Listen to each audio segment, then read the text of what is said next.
On the surface, the sea is a vast space of nothingness, but underneath the water, there are uncovered mysteries and speculation over what species are lurking in the depths below us and how big they could be. The concept of huge sea monsters is nothing new, from the mention of the Kraken to the Leviathan. In this video, we will be exploring stories of monsters that live beneath us. There's a reason NASA stopped exploring the deep sea. I am a former NASA scientific researcher. My division was in charge of studying deep sea life, both fauna and flora, in the world's oceans. Here are some facts. 70% of the world is ocean. The deepest part of the ocean is not the Mariana Trench. There's tons of underwater cave systems further down, some quite large. We have not identified every life form down there. Knowing these, let me tell you why NASA fired me and a small team of fellow researchers from the Oceanographic Division, hired completely new personnel, and switched to space exploration. In their defense, I had no interest in continuing my research. Before I begin, I want to say that most of this division actually did study underwater life forms to varying degrees, but most researchers were not involved with the life forms that my team investigated. Therefore, no information about these events has been released to the public, at least to my knowledge. I'm purposely going anonymous here for many reasons, as the US government would prefer to keep this out of the public eye, and people have disappeared for far less in my profession.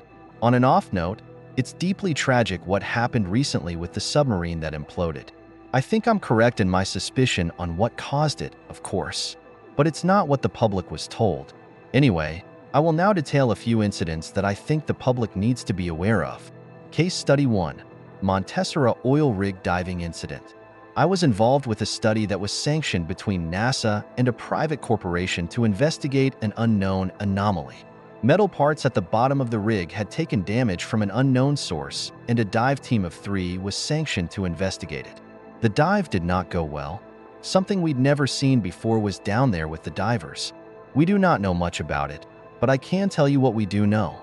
It resembles an extremely intelligent class of giant cephalopods, more intelligent than any other sea creature ever encountered. They are strong and carnivorous, and extremely large. It's theorized they purposely damaged the rig to lure humans deep down. It's unknown what they normally eat, or why they sometimes decide to target humans, but it is clear they will not hesitate to eat us.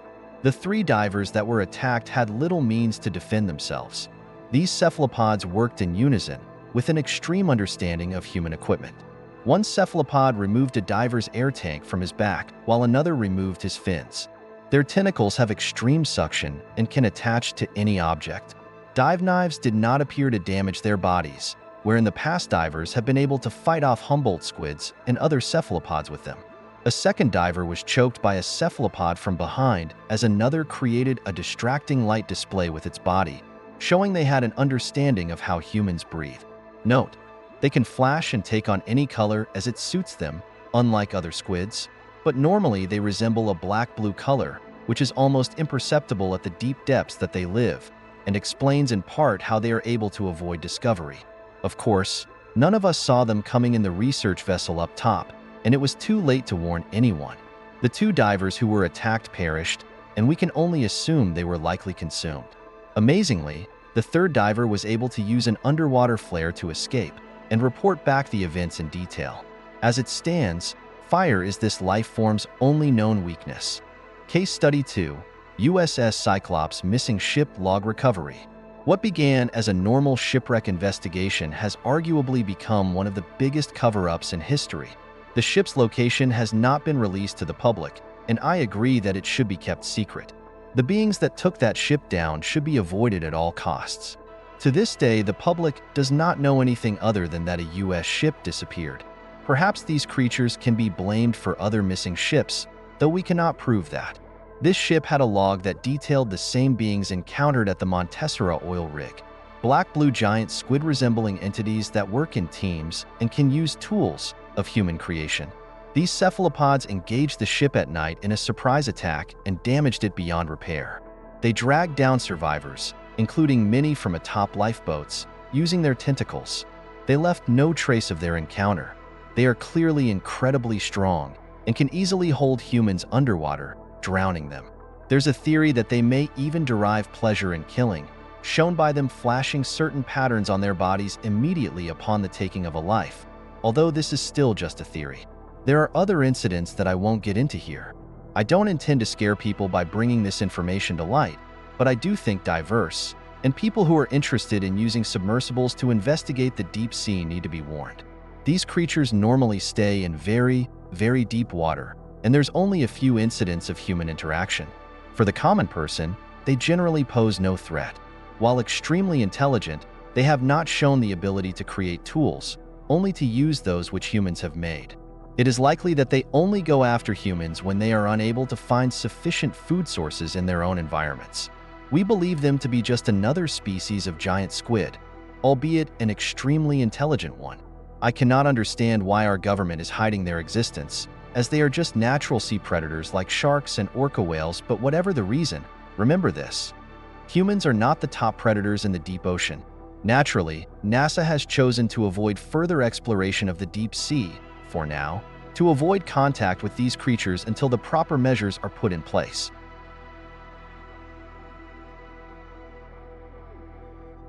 The sea is deep and full of terrors. I am a fisherman, been working off the Norwegian coast for years. Up in Lofoten, where the continental shelf drops down from 200 meters to 2,000 meters right off the islands, straight into the abyss. The water can be treacherous. These days fishermen only rarely die, but back in the day pretty much every family had a tragedy of their own. Some had many, and all had stories about the things that are out there. We don't believe the stories anymore, of course not. We're rational, we're modern. We rely on sonars and radars and weather forecasts, not old wives' tales. But when you're out there, out on the open ocean, surrounded only by dark waves and howling winds, sometimes things are a bit different, and sometimes you see things. So here's my story. My story about the things that are out there. We had been on the open ocean for days, searching for herring. The silver of the ocean, as we like to call it up here, didn't pay like silver, that's for sure. We hadn't found much this time. We had been using the sonar all the way from Norway, seeing the depth meter increase until stopped measuring at 600 meters. The GPS could inform us that at our current location, the depth should be around 2,000 meters. We were a bit further out than usual. We tended to fish on the edge of the continental shelf, right where the ocean floor dropped away below you. It was starting to look like another dud day. Actually, it was looking particularly dud. Usually we would get something, some fish, just not the schools of herrings we preferred. But today, no blips on the sonar. No fish at all. I stared out over the ocean. The sky was overcast, the wind was quiet, but the ocean waves still rolled relentlessly onwards. Round, lazy, like giant, sleek caterpillars rolling across the ocean surface. The boredom could be vicious on these ships. The rest of the crew were below deck. Only the new kid was up with me, manning the rudder. I was alone on the deck. Nothing to see, nothing to do, except stare at the waves like my father, like his father before him, and so on. Every once in a while, I still stopped to consider the immense depths below me, all the things that could be hidden in the deep, in the dark. When I was a child, I was terrified that a Russian submarine would breach next to me, or a giant whale, or worse. But there are fewer Russian submarines these days, and I'm less scared of the depths. Well, I was. Hey, boss. The kid I had put at the rudder was waving at me from the bridge. Boss, come look at this. I crossed the deck and climbed up to him. What? Boss, there's something, he broke off, pointing to the sonar screen. Something weird. I looked at the screen. I frowned. The depth reader said we were sitting at 300 meters. What the hell? I muttered. Did you fiddle with it? I added in a stern tone. It was the new kid, after all. He said he knew how to use the equipment, but I wasn't sure I trusted him yet. Fiddle with it? Fiddle with it? No, I just used it like you're supposed to, boss. Well, how do you explain that the depth reader says we're sitting at 300 meters when we both know damn well we're over an abyss of 2,000 meters at least? I dunno. You dunno. But I know. Because you fiddled with it, that's why. No, boss, I swear I didn't, boss. He looked terrified. I fought the urge to smile. I couldn't help myself with the new kids. I just had to play the gruff old fisherman. But in my defense, I was also fairly sure the kid had done something dumb. If he had messed up the sonar, we were sitting blind out here. Might as well go home right away. Not worth the gas to sail around with nothing but your gut telling you where the fish are. Boss? I grunted. Something's happening. He sounded terrified. He should be. I'd tear him a new one once I figured out just how he had ruined our chance of a catch. I looked at the screen. The depth was decreasing. It was at 250 meters now, and it ticked slowly down. What the hell? I racked my brain for anything the kid could have done to make the sonar malfunction like that. Nothing came to mind. Boss? The kid asked tentatively. Do you think it's like a giant whale or something? 200 meters. Nah, whales don't like sonar. Whatever the fuck that is, it ain't no whale. I kept my voice steady, didn't want to worry the kid. 150. Are we going back towards land? The kid asked hopefully. Nah. I glanced at the GPS, part of me hoping that the kid had accidentally set the ship going full steam back towards land. Like I wouldn't have noticed. We weren't moving. Depth at current location, around 2,000 meters. What the fuck? 100, 75, 50. I swallowed. What the flaming fuck could be big enough that the sonar picked it up as the ocean floor? 30, 20, 10, 5. But the kid started. The boat lurched forward. I braced myself against the wall. The kid was too slow, smashed against it. His eyebrows split open. Blood streamed down his face. Another lurch. This time he caught himself. He looked over at me, fear written all over his face. What the hell? I muttered. What the bloody fucking hell? The stern smashed back down into the water, sending waves outwards in every direction. I looked back at the sonar. Nothing. Black. I hit the side of the screen. Still nothing. Of course. I looked at the kid. He looked like he'd seen a ghost. Boss, he said quietly. What the hell was that? I have no fucking clue.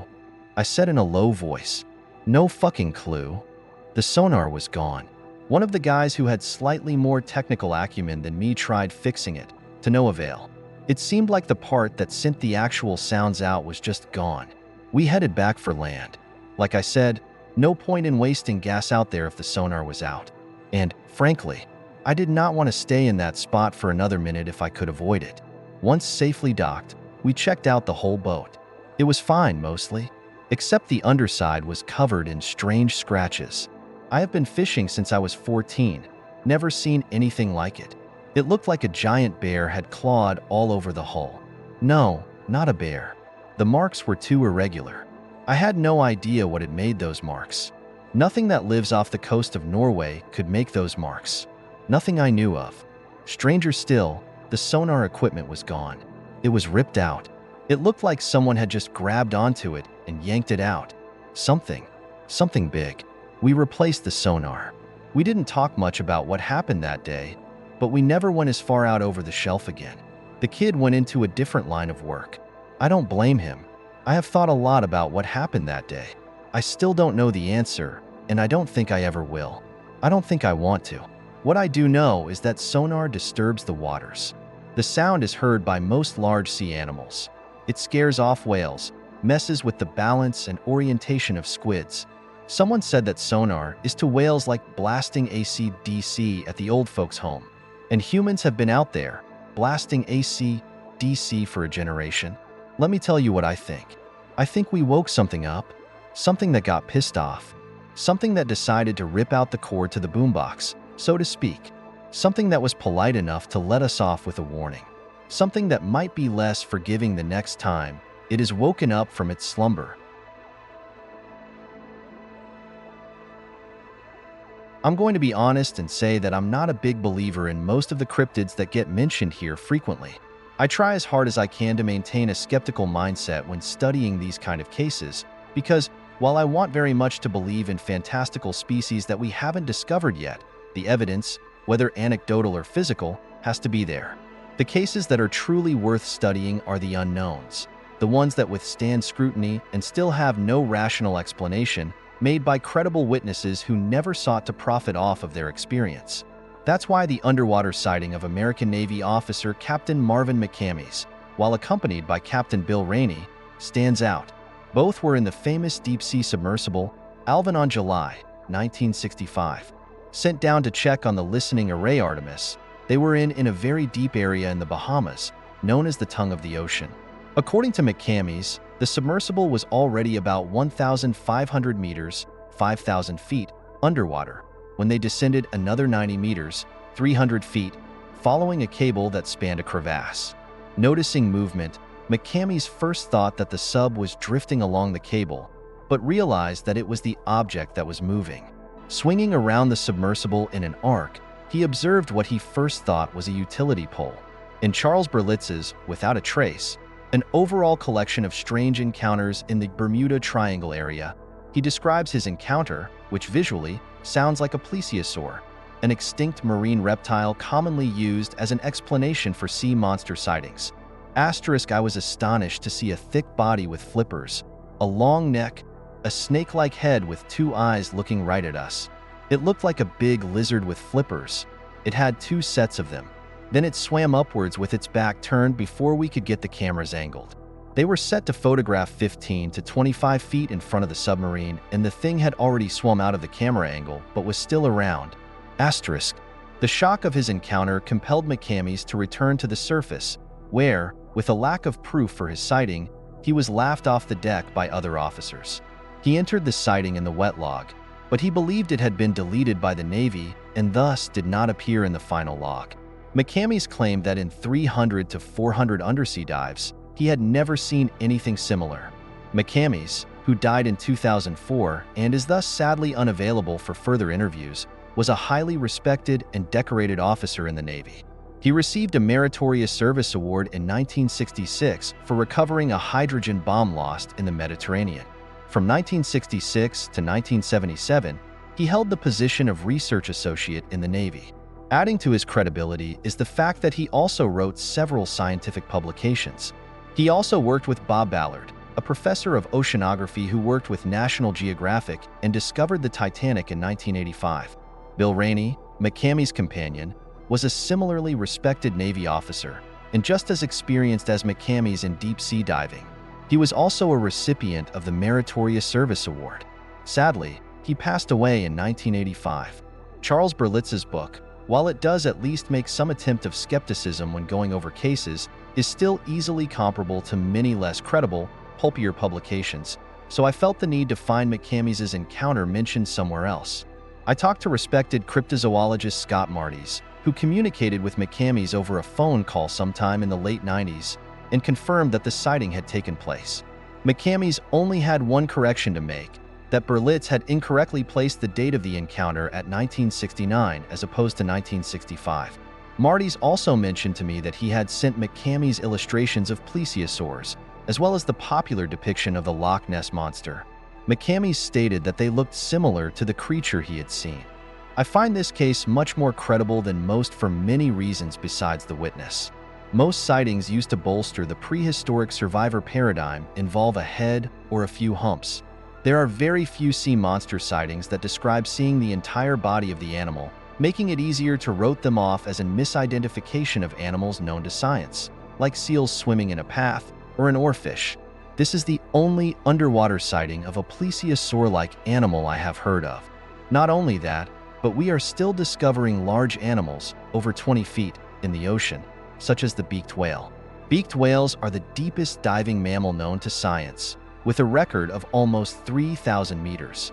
The fact that they are regular deep divers means that some species have only been observed once or twice, and often only as washed-up bodies, despite their size. A darker variant of Baird's beak whale was classified as a new species as recently as 2016, and it was only known from a couple bodies and whaling/museum records. The species is still over 20 feet long. While this animal already belongs to a known extant group, it still lends much credibility to the plesiosaur hypothesis. Plesiosaur fossils have also been observed with the effects of decompression syndrome, indicating that they may have undergone repetitive and prolonged dives. Paleontologists do believe that some species were deep divers, though they do not agree how deep. The coldness of the deeper ocean layers is also not an issue, because plesiosaurs are now believed to be endothermic. The fact that some plesiosaurs had expanded eye sockets is also worth noting. Finally, a possible explanation for why a surviving population of plesiosaurs would not be seen at the surface was provided to me by Scott Martys. They have evolved cloacal breathing, which allows them to breathe underwater by filtering water through air bladders in their cloaca.